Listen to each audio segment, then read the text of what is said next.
She left her diary open on the table, and the first line said, "I could never tell him. I knew about the affair, the lies, and exactly how I'd burn her whole life. I used to think you could spot a liar. That they had tells, twitches, shifty eyes, something. Turns out, the best liars stare you eyes in the face while they ruin your life. Her name's Amanda. We've been married 8 years. She taught high school English. I worked in IT for a defense contractor. Good pay, decent hours, nothing too wild. We had a routine. A rhythm. She kissed me goodbye every morning. Said, 'Love you, babe,' like she meant it. I believed her. That Tuesday started normal. She left for yoga like always, pink mat under her arm, water bottle in hand, leggings riding that fine line between stylish and suggestive. I remember she even teased me. 'Don't miss me too much while I stretch my glutes into oblivion.' She laughed. That was Amanda. Sarcastic. Flirty. Sharp. After she left, I stayed home to wait for the plumber. Our garbage disposal had decided to eat itself. Boring, everyday crap. But that's when I saw it, her leather-bound journal, sitting open on the kitchen table like a trap. I swear I wasn't trying to snoop. I just meant to close it. Respect privacy, right? But then I saw the sentence scrawled across the top of the page. I could never tell him the truth. He wouldn't survive it. My stomach twisted. Something primal. Like I was standing too close to the edge of a cliff, and the ground shifted beneath me. I froze. Every instinct screamed walk away. But I didn't. I read. And the more I read, the less I recognized the woman I married.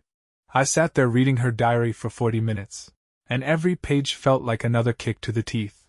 It started slow. Harmless, almost. She wrote about feeling unseen. About how I shut down emotionally. And lived inside screens. Okay. I could take that. Not flattering, but maybe true. But then she mentioned him. She never used a name. Just called him Jay. Like a character in some cheap paperback romance. She wrote, "Jay sees me. He listens. He wants me. I forget I'm married when I'm around him." Right then, I remember this sick, cold flush washed over my whole body. Like standing in front of an open freezer. My fingertips went numb. She met him at yoga, of course. Not a class, though. A studio downtown. New instructor. Yump, she wrote. Golden skin. Strong hands. God. I turned the page. I almost didn't want to. But I had to. It was like watching a car crash. You look because you can't not. When Jay pressed against me in the half-lotus stretch, I didn't pull away. He smelled like cedar and sweat. I haven't felt that wanted in years. I wanted to throw the damn journal across the room. Burn it. But I couldn't stop. Page after page, it just got worse. We met for drinks after class. Just once. That's what I told myself. 1 glass of wine. But when he touched my wrist, I leaned in. When he said, "Come back to mine," I didn't say no. She described it. Not in graphic detail. Amanda was too poetic for that. But the way she felt during it? That was the knife. Free. Wild. Beautiful. Things she never used to describe us. And worst of all, she wasn't sorry. I know it's wrong. But I also know I can't go back to pretending. He reminds me what it feels like to be alive. I remember sitting there, completely still, with the sound of the ticking kitchen clock drilling into my skull. The plumber showed up at 11:30. I barely registered him talking. Just nodded and pointed toward the sink. I must have looked like a ghost. I felt like one. After he left, I went to the bedroom. The top drawer of her nightstand. Amanda wasn't stupid, she never left anything in plain sight. But people get careless when they start to fall in love. There it was. A second phone. Burner model. Cheap. Plastic. Prepaid. I stared at it like it was a loaded gun. I should have left it there. Or confronted her right then. But some dark part of me needed to know it all. Needed the whole picture before I burned the house down. I powered it on. The messages were still there. Jay. Can't stop thinking about you last night. Still taste you on my tongue. Amanda. You're such a bastard. Meet me after class again. My place this time. Jay. Your husband ever find out? Amanda. Please. He's too busy fixing code to fix me. That one broke something in me. 8 years. 8 damn years. Birthdays. Anniversaries. Nights rubbing her back when she cried about her mom. Morning coffee routines. All of it just shattered. Rewritten in red ink and burner texts. That was the moment I knew. I couldn't just walk away. Amanda hadn't made a mistake. She made a choice. And I was about to make one too. I didn't say a word that night. Just smiled when she walked in and asked, "What's for dinner?" Like she wasn't living a double life. She looked tired. Yoga bag slung over one shoulder, hair pulled into a messy bun. I asked, "Good class?" And she said, "Kicked my ass, but yeah." Then she kissed me on the cheek. Like always. And I let her. I don't know how I pulled it off. My hands were shaking under the table. My chest felt like it was going to cave in. But I smiled. I made her pasta. I watched her eat it while I imagined tossing the whole plate in her face. I had one goal now: don't tip her off. Because I needed time. Time to find out everything. Time to plan what I was going to do. See, Amanda wasn't just cheating. She was mocking me. Hiding in plain sight. She came home with that same cheap yoga mat, and now I couldn't even look at it without seeing her wrapped around some other guy. But I wasn't going to be the guy who cried in the corner. She picked the wrong person to betray. The next morning, I called in sick. Told my boss I had a stomach bug. Then I did the opposite of rest. I started digging. Step 1, GPS tracker. I installed one in her car while she was in the shower. Took 10 minutes tops. She always left her phone on the counter when she showered. Perfect time to clone it. Synced her iCloud back up to my laptop. I had her texts, her calendar, her photos. Everything. And Jesus, the photos. There were selfies in a mirror I didn't recognize. Not our house. Probably his place. There were shots of her in lingerie I'd never seen her wear. With captions like, "Wish you were here to take this off me," and kissy face emojis. I had to walk away from the screen. My vision was going blurry. But I wasn't done. Her calendar showed every yoga class she attended. Always Tuesdays, Thursdays, sometimes Saturdays. I pulled her route history through Google. Saw the truth. She was never at the yoga studio more than 10 minutes. Then she'd head to another address. Same one every time. Jay's place. Google Maps made it real. I sat there staring at the street view of his apartment building. A dingy complex with peeling paint and a half-lit sign. That's where she went to feel alive. That's where she threw away 8 years. It made my blood boil. I wrote down the address. Punched it into my GPS. Then I sat in my car for 20 minutes, just staring at my own front door, trying to decide if I was really going to go through with it. Spoiler, I was. That Thursday, I waited until she left for class. Gave her 10 minutes. Then followed. She drove like she always did. Same turns. Same Starbucks stop. Same little head tilt while she sang along to the radio. It made me sick how normal it all looked. She parked outside his building and walked up without knocking. Used a key. A key? My wife had a key to another man's apartment. I snapped a photo from my car. Date, time, GPS tag. Then I waited. 3 hours later she came out. Hair down now. Clothes different. Smiling at her phone like a teenager. I didn't follow her home. I didn't need to. I had what I needed. And I wasn't going to confront her yet. Because what I wanted wasn't just to expose her. I wanted to crush her. The plan came together over the next few days. Amanda had a birthday coming up. She loved parties. Always made me throw her one. This year, I told her we'd do something special. Just us, I said. You deserve a night to feel celebrated. She smiled so wide I wanted to slap it off her face. But I had other plans. I rented a private room at her favorite downtown restaurant. The same one we went to on our anniversary last year. Told her we'd have a quiet dinner, maybe see a movie after. She had no idea I'd invited a few extra guests. Her parents, her 2 best friends, and my brother, who always hated her and was way too excited to help. I even sent a message to Jay, using her burner. Pretended to be Amanda. Told him to meet her there for a surprise. He replied. Can't wait. Been too long. I wanted to puke. The night of the dinner, I helped her get ready. Zipped up her dress. Complimented her makeup. She looked radiant. Glowing. Like she thought this was the beginning of something. She had no idea it was the end. We got to the restaurant at 7 o'clock sharp. The hostess led us to the private room. She froze when she saw who was waiting there. Surprise, I said, and kissed her cheek. Her smile faltered. Her mom said, Oh my God, honey, this is so sweet, and hugged her. Amanda played it off. Said, I didn't know we were doing a big thing. I just smiled. You deserve it. We sat down. Ordered drinks. Small talk. Laughs. Amanda was trying to enjoy herself, but I could see her eyes flick to the door every few minutes. Waiting for him. Right on cue, 20 minutes later, Jay walked in. Leather jacket. Cocky grin. Holding flowers. He froze like he'd been shot. Everyone turned to look at him. Amanda's face went pale. Jay said, Hey! Amanda whispered. No. No. I stood up. Everyone, this is Jay, Amanda's yoga instructor. I turned to her. You left your diary on the table. Then your phone. Then your soul. Her dad said, What the hell is going on?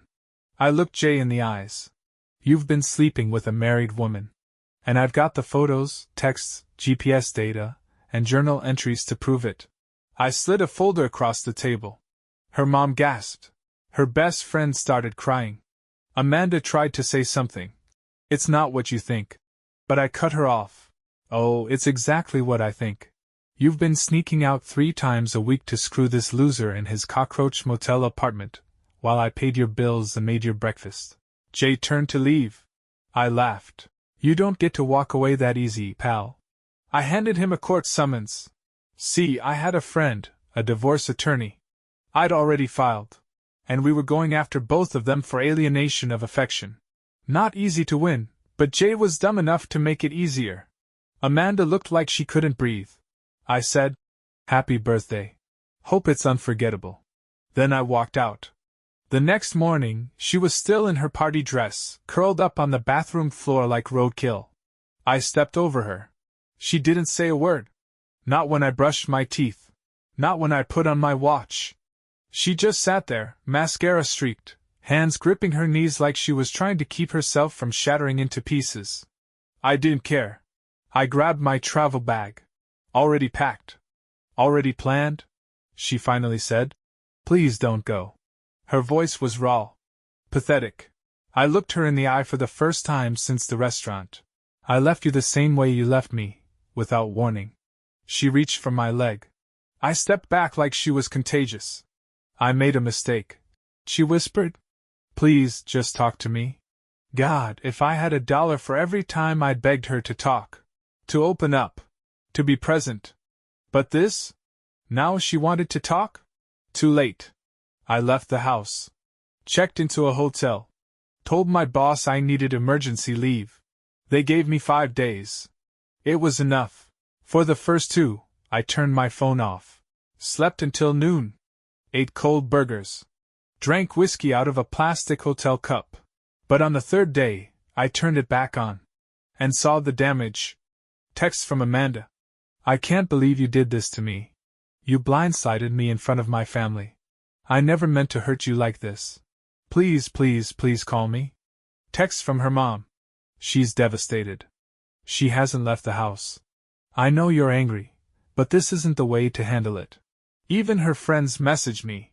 One said, You embarrassed her. That was cruel. Another said, I get that she cheated, but airing it out like that? Brutal. I laughed. Out loud. Because I was the bad guy now? She scorched our marriage to the ground. She gasped at me, lied to my face, and played house like she wasn't sneaking out for a side order of abs and ego. And I was the problem because I didn't keep it quiet? No. Not this time. The divorce process started 2 days later. My attorney said, We've got leverage, but don't expect fireworks. She'll fight ugly. She was right. Amanda tried everything. She cried in mediation. Said I was emotionally unavailable. For years. Claimed I drove her away. She wanted the house. Half my 401k. Even custody of the dog.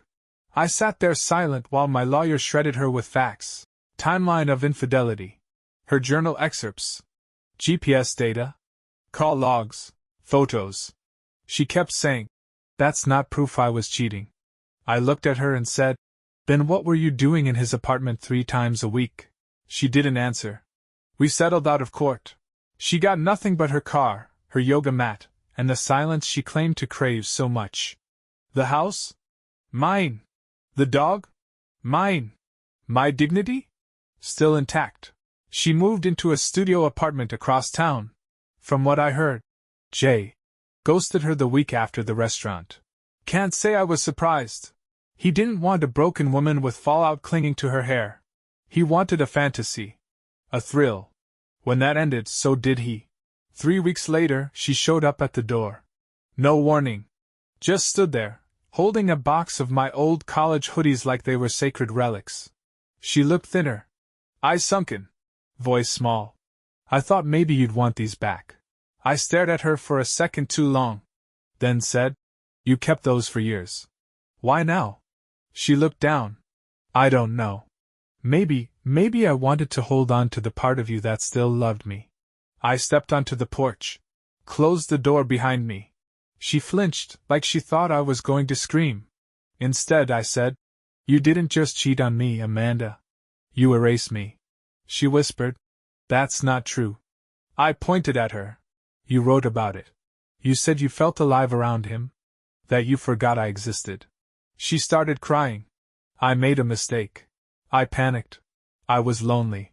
You were bored. My voice cracked.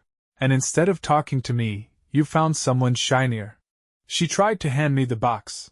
I didn't take it. "Don't come back here again," I said. "If you really cared about me, you would have never let it get this far." She stood there shaking, arms wrapped around the box like it was a shield. "I'll always love you," she said. I laughed. Cold. Honest. "No, you won't," I told her. "You just hate being alone." Then I went inside, closed the door, and locked it. Not out of fear, but out of finality. She thought it was over after the divorce papers were signed. But I wasn't done yet. Because she didn't just betray me, she built a lie on top of my name. You see, Amanda didn't just cheat. She rewrote our entire relationship like it was some sad story of a lonely wife and a cold, distant husband. She told her friends I was emotionally stunted. Told her parents I'd shut her out. Hell, she probably told Jay I was abusive. Wouldn't be surprised. But the truth? I worshipped the ground she walked on. I made her coffee every morning. I left notes in her lunch bag. I planned every anniversary with stupid little scavenger hunts and inside jokes. I fought for her, even when I was exhausted. So no, she didn't get to paint herself as the victim. Not after what she did. That's when I remembered something. Her job. Amanda was a teacher. High school English. Loved by students, respected by peers. She used to joke. "I can convince a room full of teenagers that Shakespeare's hot. I can do anything." Turns out, she wasn't wrong. She could fake a lot of things. Like being a role model. But here's the thing, school districts don't love scandal. And Amanda? She was dumb enough to text that guy using her school email once. I found it in the cloud backup. A single line buried in a thread. "Can't wait to see you again. I keep picturing your hands all over me during class today." Class. Today. That's all I needed. I forwarded the email, anonymously, to the school's HR department. Didn't say a word. Didn't leave a trace. Just watched. 2 weeks later, her school bio page vanished. 3 days after that, her Facebook went dark. Instagram too. Then her mom texted me. "I don't know what you did, but Amanda lost her job. She's devastated. Please, haven't you punished her enough?" I stared at the message for a long time. Then I typed out, "No. Not yet," and didn't hit send. I deleted it. Some part of me still believed in grace. But that didn't mean I was done. I had one more move. See, there was one thing Amanda cared about more than anything, more than me, even. Her online writing account. She ran a blog. Semi-anonymous. Posted short stories, little memoir-style essays. Raw and real. Writing.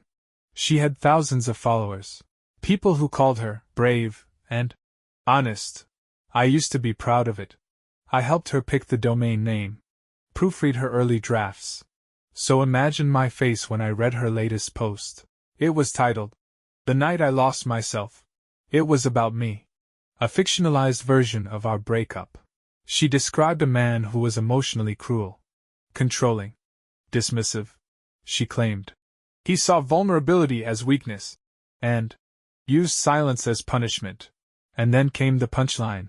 When I finally broke free, I made a mistake. But I don't regret it. Because it reminded me I was still alive. Thousands of likes. Hundreds of comments. One said, "You're so brave for leaving." Another said, "He didn't deserve you." I felt the rage boil up in my throat like acid. She wasn't just lying in private anymore. She was branding me online as the villain in her redemption arc. So I did the only thing left to do. I told the truth. I created a Medium post. One long, brutally honest, receipts included, calmly written account of what really happened. No insults. No melodrama. Just screenshots from her burner phone. Calendar entries lining up with her yoga classes. The quote from her journal. "I forget I'm married when I'm around him." The text she sent Jay. "My husband will never find out." I ended it with a single line. "This is what it looks like to be erased by someone you loved. I'm not here for pity. I'm here for the truth." And then I posted it. Publicly. No aliases. Within hours it blew up. Thousands of shares. Comment sections lit up. Some people said I was too cold. Others said it was poetic justice. But the best ones were the ones who recognized her. "I used to follow her blog. I can't believe this. Wait, is this the Amanda who writes about healing after betrayal? She was the one cheating? She blocked me when I asked questions." Wow. Her little kingdom of sympathy collapsed overnight. By the end of the week, her blog was gone. Every trace of it wiped clean. She sent one final message. It was short. "You got what you wanted. Hope it was worth it." I didn't reply. Not because I didn't have something to say, but because the silence now? It belonged to me. People kept telling me I'd feel better after the divorce was final. But nobody tells you the paperwork isn't the hardest part, it's the silence that follows. For the first few weeks, everything echoed. Waking up alone. Eating alone. Sleeping in the middle of the bed and not having to fight for covers. It should have felt like freedom. But it didn't. Not yet. Freedom doesn't feel like joy when you've been caged by love. It feels like frostbite slowly thawing. I went through the motions. Gym. Work. Therapy. Yeah, I caved and booked sessions. Best decision I made. The guy didn't judge. Didn't try to fix me. Just let me speak. For the first time in months, I wasn't performing for someone else. It helped. But healing isn't clean. It's not a montage. Some days I'd feel strong. Go for a run. Make fresh food. Breathe. Then something small would hit, like seeing her favorite tea at the store. Or a damn commercial for the yoga studio she used to go to. And I'd lose it all over again. But I was getting there. Slowly. People started noticing. My brother said, "You're not flinching every time someone says her name anymore." Even my boss pulled me aside and said, "You look lighter. Whatever you're doing, keep doing it." Still, part of me didn't trust it. Like if I blinked it'd all snap back. She'd be in the kitchen again, humming off-key, pretending nothing happened. But she didn't come back. Not really. Until the day she did. I hadn't heard her name in months. Then one night I checked my phone. Unknown number. Voicemail. Her voice. Shaky. Quiet. "Hey. I know I'm the last person you want to hear from. Something happened and I thought you should know." I didn't call back. A week later, another voicemail. "I lost my apartment. I'm staying with a friend. I don't know who else to call." Still didn't respond. Then a third message. You were right. He never cared about me. He ghosted me the second things got messy. I was stupid. God, I was so stupid. I'm not asking you to forgive me. I miss who I was when I was with you. That one? That one almost cracked me. Almost. Because that was her trick. Always had been. Make herself the victim. Make you feel like the monster for turning away. But I'd been through the fire. And I wasn't about to crawl back into it. Instead, I sent one message. Just one. Hope you find peace. But it's not going to be with me. She didn't reply. And that, finally, was the end of it. Fast forward 6 months. I was better. Not perfect. Not shiny and new. But solid. Centered. I built new routines. Made new friends. Even started dating again, slow, casual, nothing serious. But one night, I was out with some coworkers. Bar downtown. Laughter, beers, easy conversation. That's when I saw her. Amanda. Hair darker. Eyes tired. Sitting alone at the far end of the bar. No makeup. Just staring into a glass of wine like it owed her something. Our eyes met. She didn't smile. I didn't nod. We just looked at each other for a second too long. Then I turned back to my table and let the moment pass. I didn't need closure. She didn't deserve it. Because closure is something you give yourself, not something they hand you wrapped in tears and regret.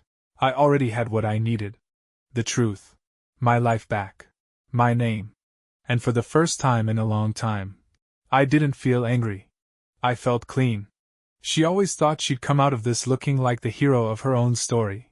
But the truth has a way of catching up when the applause dies down. It happened a year after the restaurant. I was different by then. Lighter. Sharper.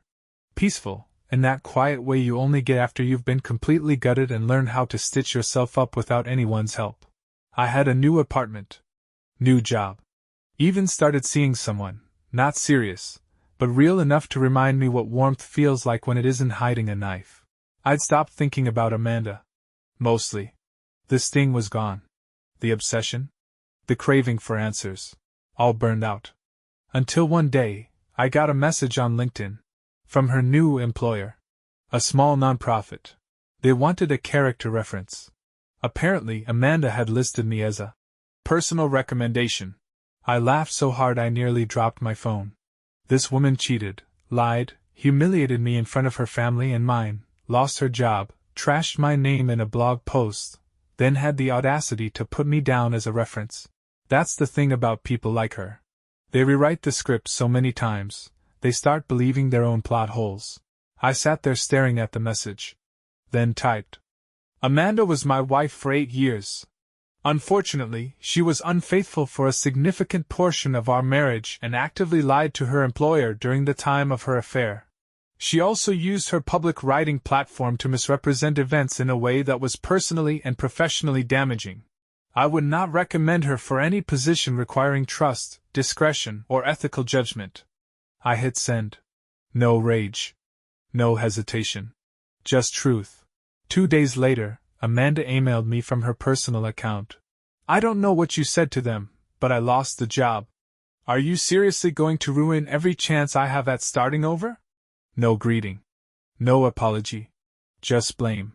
I didn't reply. Because this was the final lesson. The one she was always too proud to learn.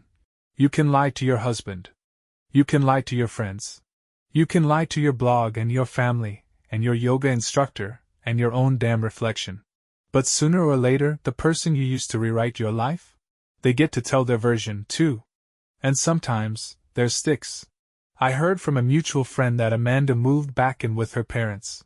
That she quit writing. That she hasn't dated anyone seriously since Jay vanished. That she doesn't trust men anymore. Which is rich, coming from someone who looked me in the eyes while she burned everything down. They said she tells people the story went differently.